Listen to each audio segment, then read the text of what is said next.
शंकर भगवान के त्रिगुण रूप का वर्णन। सनत कुमार बोले, मैं शिव के महात्म्य को फिर सुनना चाहता हूँ। आप सर्वज्ञ हैं, सो मुझे और भी शंकर का महात्म्य सुनाइए।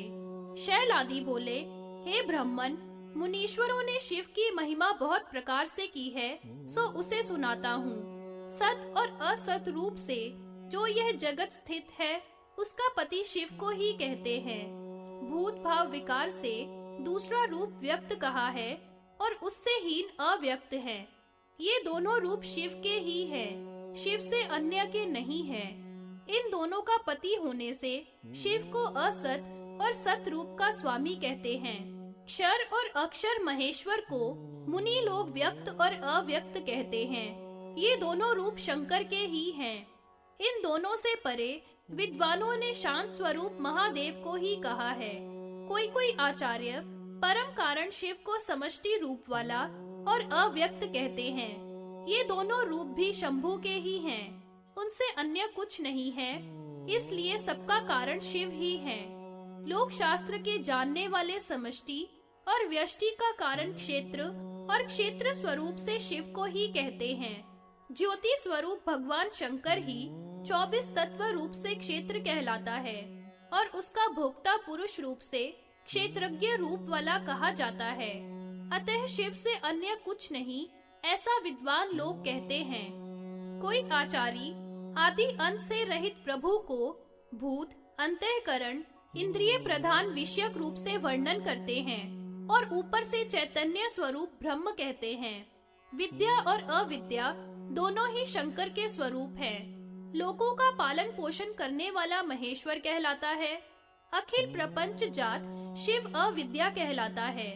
आत्म रूप से सर्वत्र जो ज्ञान है, वही विकल्प रहित परम तत्व कहलाता है।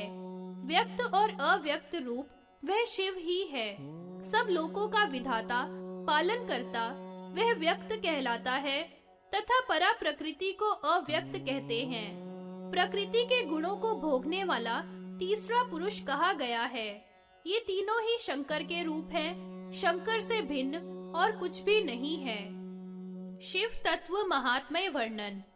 सनत कुमार बोले, हे महाबुद्धिमान, बहुत से मुनीश्वरों ने बहुत से शब्दों द्वारा जिसका वर्णन किया है, उस ईश्वर को तत्व रूप से मैं जानना चाहता हूँ। शैल आदि बोले, हे कुमार, जिसको बहुत मुनीश्वरों ने बहुत शब्दों द्वारा वर्णन किया है, उस शिव को मैं तुमसे कह दूंगा।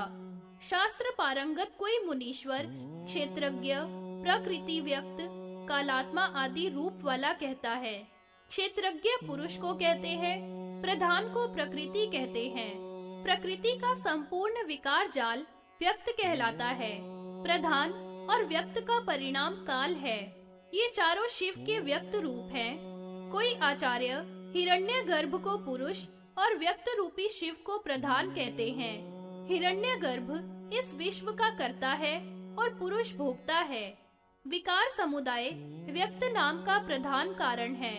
इनके मत से भी चारों शिव रूप है और ये मुनीश्वर यही कहते हैं कि शिव से अन्यत्र कुछ है ही नहीं। कोई आचार्य शिव को पिंड जाति स्वरूप वाला कहते हैं। चराचरों के अखिल शरीर पिंड नाम वाले हैं। समस्त सामान्य जाति को कहते हैं।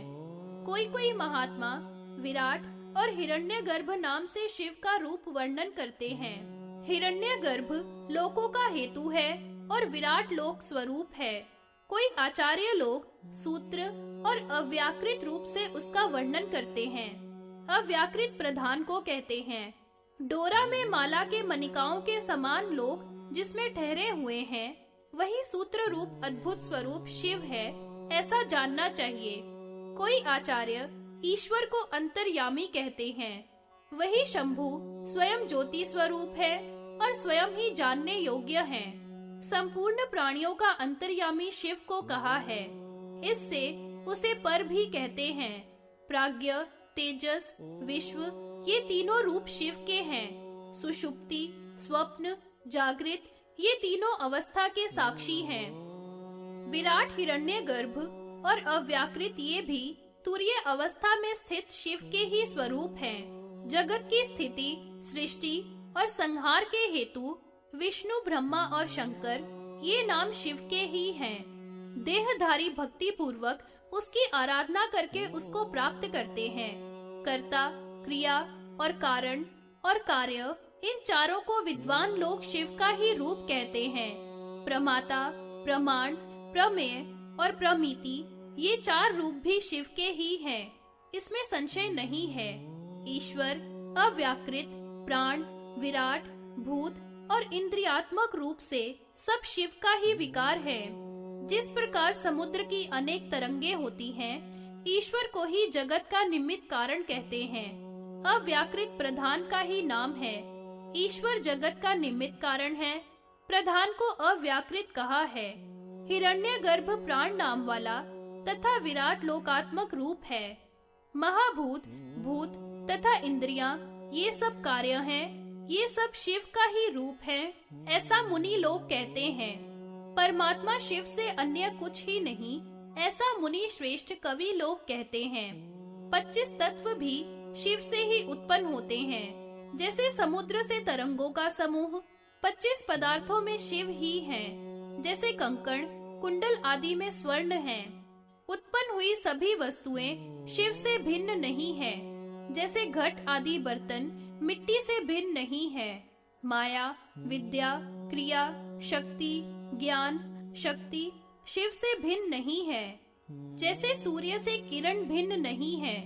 सर्वात्मक, सर्वाश्रम, विधाताई सब भाव से शिव को ही तुम भजो, यदि तुम कल्याण की इच्छा रखते हो तो, क्योंकि शिव से परम कुछ है ही नहीं। शिव महात्म्य वर्णन। सनत कुमार बोले, हे देव शैल आदि, उत्तम शिव महात्म्य को आपके वाक्य रूपी अमृत से पान करते हुए तृप्ति नहीं होती। कृपावान प्रतापी भगवान रुद्र शरीरी कैसे हैं, तथा सर्वात्मा शंभु कैसे हैं, और पाशुपत व्रत कैसा है, शंकर को देवताओं ने कैसा देखा एवं सुना है। शैल आदि बोले, परम कारण रूप शिव अव्यक्त से स्थाणु रूप में उत्पन्न हुए। वह संपूर्ण कारणों से युक्त शिव ही विश्व आत्मा है। वह देवताओं में प्रथम उत्पन्न होने वाले ब्रह्मा जी को देखने लगे। तब से देखे ब्रह्मा ने सकल जगत की रचना की। वर्णाश्रम की अव्यवस्था को उन्होंने स्थापित किया। यज्ञ के लिए सोम की रचना की। यह जगत सभी सोम का ही स्वरूप है। चरु, अग्नि, यज्ञ, इंद्र, नारायण, विष्णु आदि सब सोममय हैं। वे सब देवता रुद्राध्याय से रुद्र की स्तुति करते हैं। प्रसन्न मुख शंभु देवताओं के मध्य में विराजमान है। उस समय महेश्वर ने सबका ज्ञान हरण कर लिया, इसलिए ये सभी शिव से पूछने लगे कि आप कौन हैं। तब शंकर जी बोले, मैं पुरातन पुरुष हूँ और भविष्य में भी मैं ही रहूंगा। मेरे से अन्य कुछ है ही नहीं। नित्य और अनित्य मैं ही हूँ। ब्रह्मा का भी पति मैं ही हूँ। दिशा और विदिशा मैं ही हूँ। प्रकृति और पुरुष मैं ही हूँ। जगति, अनुष्टुप आदि छंद मैं ही हूँ। सत्य मैं हूँ और शांत स्वरूप भी मैं ही हूँ। जन्मोपति वरुण मैं हूँ। तेज रूप मैं ही हूँ। ऋग्वेद, सामवेद, यजुर्वेद और अथर्ववेद मैं ही हूँ। इतिहास, पुराण तथा कल्प मैं ही हूँ। अक्षर और क्षर, शांति और शांति एवं क्षमा रूप मैं ही हूँ। सब वेदों में मैं ही छिपा हूँ। ज्योति स्वरूप मैं हूँ। अंधकार रूप मैं हूँ। मैं ब्रह्मा हूँ। मैं विष्णु हूँ। मैं ही महेश्वर हूँ। मैं ही बुद्धि रूप हूँ। अहंकार रूप हूँ। तन्मात्रा रूप हूँ। इंद्रिय रूप हूँ। सो हे देवताओं, जो सबको मेरा ही स्वरूप जानता है वही सर्वज्ञ है। मैं अपनी वाणी से सब ब्राह्मणों को, सत्य से सत्य को, आयु से आयु को, धर्म से धर्म को सर्व प्रकार तृप्त करता हूँ। ऐसा कहकर शंकर भगवान वहीं अंतर ध्यान हो गए। फिर वे देवता परमात्मा रुद्र को नहीं देख पाए और शिव का ध्यान करने लगे। नारायण सहित सभी इंद्र आदि देवता और मुनि उधर्व बाहु करके रुद्र की स्तुति करने लगे। शिव पूजा विधि वर्णन। शैल आदि बोले, प्रसन्न मुख प्रभु वृषभ ध्वज को प्रणाम करके मुनि लोग और देवता प्रेम से रोमांचित हुए पूछने लगे, देवता बोले, किस मार्ग से कहां और कैसे द्विजातियों को शंकर जी की पूजा करनी चाहिए? पूजा में किसका अधिकार है? ब्राह्मण का कैसे, वैश्य और क्षत्रियों का कैसे, स्त्रियों और शूद्रों का कैसे तथा कुंड गोलकों का कैसे शिव पूजन में अधिकार है? सो हमको जगत के हित के लिए उसे कहिए। सूत जी कहने लगे, इस प्रकार वाणी को सुनकर गंभीरता पूर्वक शिवजी बोले, मंडल के अगारी उमा सहित देव देव अष्टबाहु चतुर्मुख 12 नेत्र वाले अर्धनारीश्वर जटा मुकुट धारण किए हुए संपूर्ण भूषणों से युक्त रक्तमाला चंदन से चर्चित रक्त वस्त्र धारण किए हुए सृष्टि स्थिति संहार करने वाले, जिनका पूर्व मुख पीत तथा दक्षिण का मुख नीले पर्वत के समान अघोर है, जिसके कराल दाढ़ ज्वालामाला से युक्त जटा और दाढ़ी मूछों से सहित बड़ा विकट है। उत्तर का मुख विद्रुम किसी कांति वाला प्रसन्न मुख है। पश्चिम का मुख गोदूत के समान धवल मुक्ताहारों से भूषित तथा तिलक से उज्जवल है।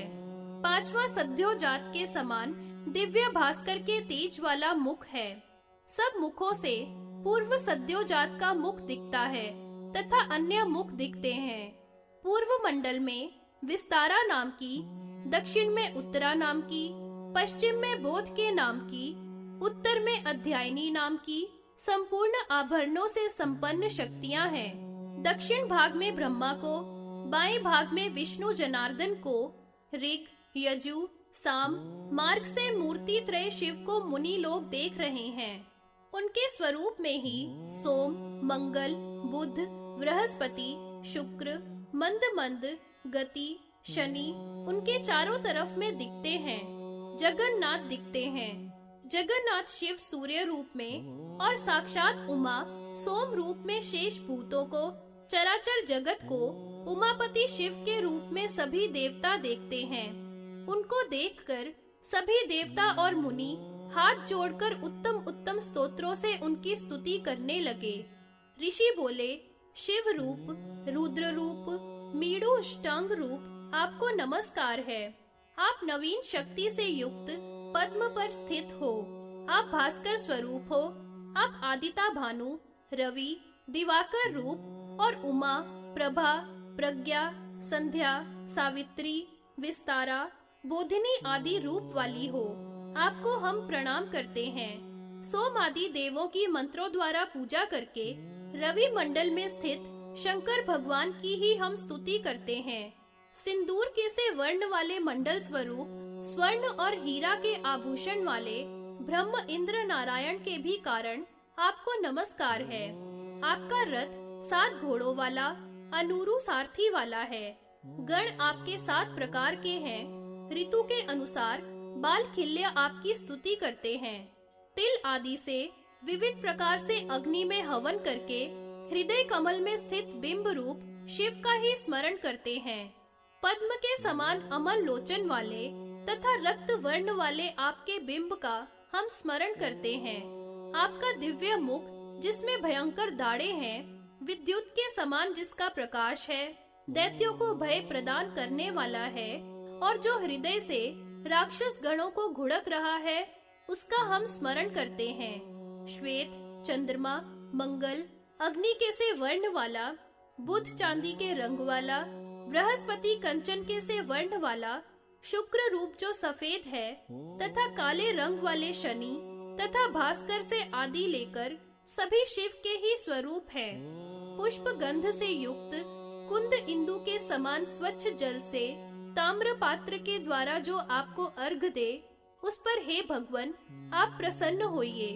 ईश्वर स्वरूप, कमर्दी स्वरूप, विष्णु स्वरूप, ब्रह्म स्वरूप तथा सूर्य मूर्ति रूप शिव के लिए नमस्कार है। सूत जी कहते हैं, इस प्रकार सूर्य मंडल में स्थित सायं, प्रातः, मध्याह्न में शिव की पूजा करके इस स्तोत्र का पाठ करता है, वह शिव के साथ सायुज्य को प्राप्त होता है।